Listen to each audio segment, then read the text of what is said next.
Noong September 14 po sa Twitter ninyo, meron po kayong binanggit at ito po ang nakasulat. Very devious. Wala pang hearing ang Blue Ribbon ni Ping Lacson. Gusto ng ilang magpalitan agad. What are they so afraid of? Bakit minamadali WPP agad ito? Ano bang nangyari? Malalaman natin sa Blue Ribbon kay Senator Lacson. Meron siyang investigasyon ginagawa tungkol dyan. Ano po ba yung pinanggalingan ng mga salitang yun, Mr. President? Sino po yung natatakot? Sino po yung nagmamadali? Kung ang inyo pong tinutukoy ay yung aking sulat para irekomenda na mag-apply sa Witness Protection Program ang mag-asawang Diskaya, yun po inaayon sa batas, Mr. President. Ito po ay inaayon sa Section 4, Republic Act 6981. Ito po yung Witness Protection Act. Ang sinasabi po doon, in case of legislative investigations in aid of legislation, a witness with his express consent may be admitted into the program upon the recommendation of the Legislative Committee where his testimony is needed when in its judgment there is pressing necessity therefore, provided that such recommendation is approved by the President of the Senate.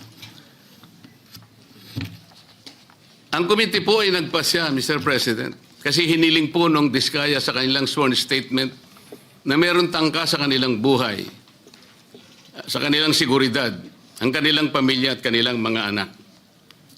Kung kami po ay nagmamadali, yun po kasi ang sinasabi ng batas. Para makapag-apply po siya na sa Witness Protection Program, ang chairman po ng committee sa pagsang-ayon ng kanyang mga miyembro, kailangan po kami gumawa ng sulat sa Secretary of Justice.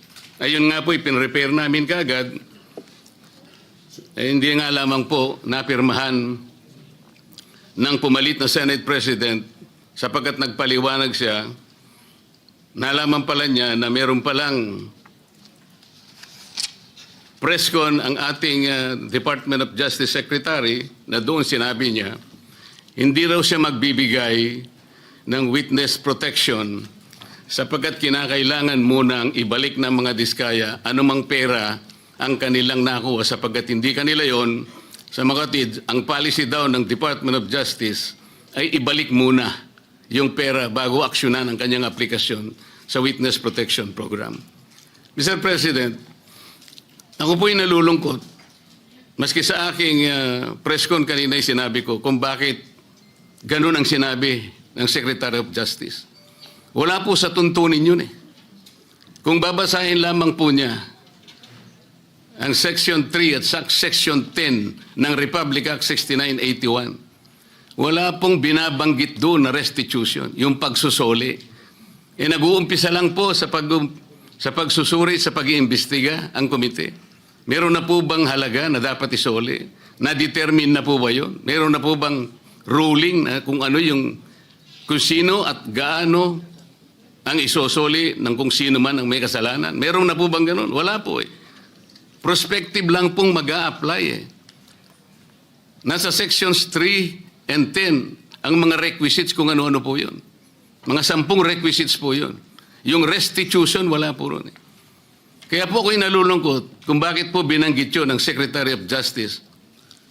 Samantalang, nung pong linggo, bago magkaroon ng hearing no September 8, nagkausap pa kami at binigyan pa niya ako ng kasiguruhan na sige, ibigay mo na sa kanila ang pangangako na mabibigyan natin sila ng immunity sapagkat tayo naman ay magkapartner sa kagustuhan natin, pati yung Witness Protection Program ay ating maipasakagad.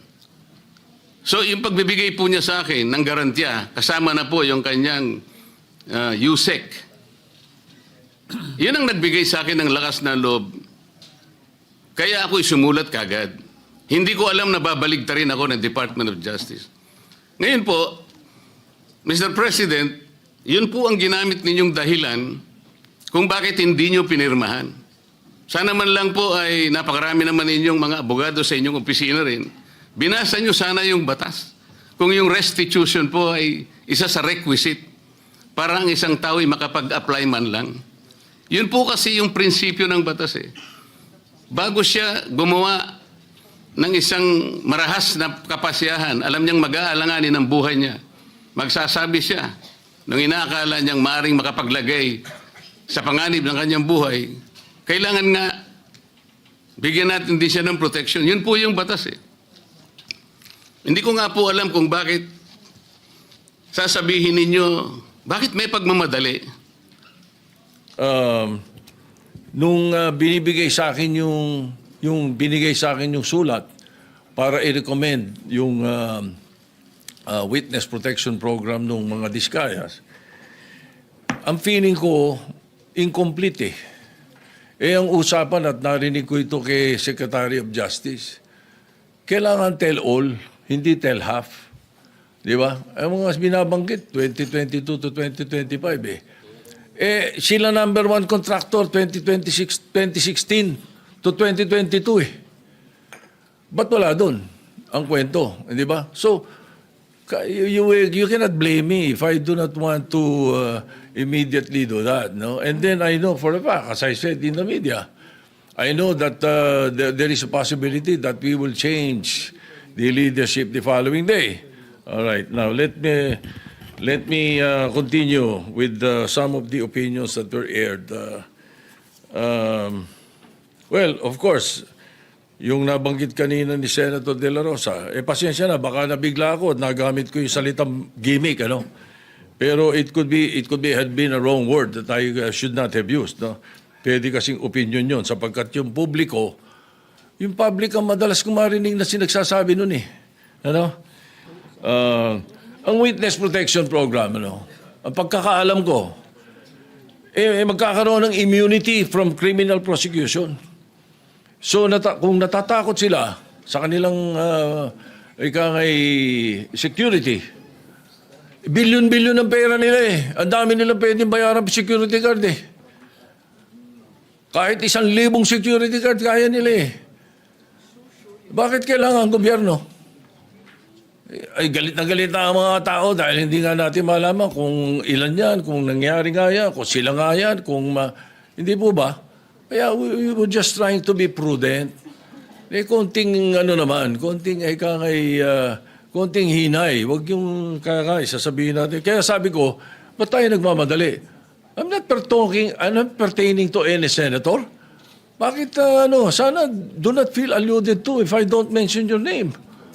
Di ba? Oh, and then, state witness, there is no other direct evidence available for proper prosecution eh. So, it is not applicable to the Diskayas. At saka hindi rin pwede sapagkat ang pananaw ng karamihan, ang pananaw ng taong bayan, sila most guilty. Ang pwede sa Witness Protection Program, yun, not the most guilty. Ayun ang sinasabi ng batas. And if I have used a word that does not conform to your palate, then pagpasensyahan nyo. Pag ganun, bagkat karamihan ng binanggit ko, opinion ko. Kung ako ini-interview ng media, I always, as far as I'm concerned, tell the truth. Pag ang media kausap mo taong bayan eh. Ganun yun. Kaya iniiwasan ko na hindi ako magsabi ng totoo. Kung opinion ko hiningi, binibigay ko opinion ko, hindi ko tinatago. So if you don't like my opinion, I'm sorry, Mr. President. But that's how it is.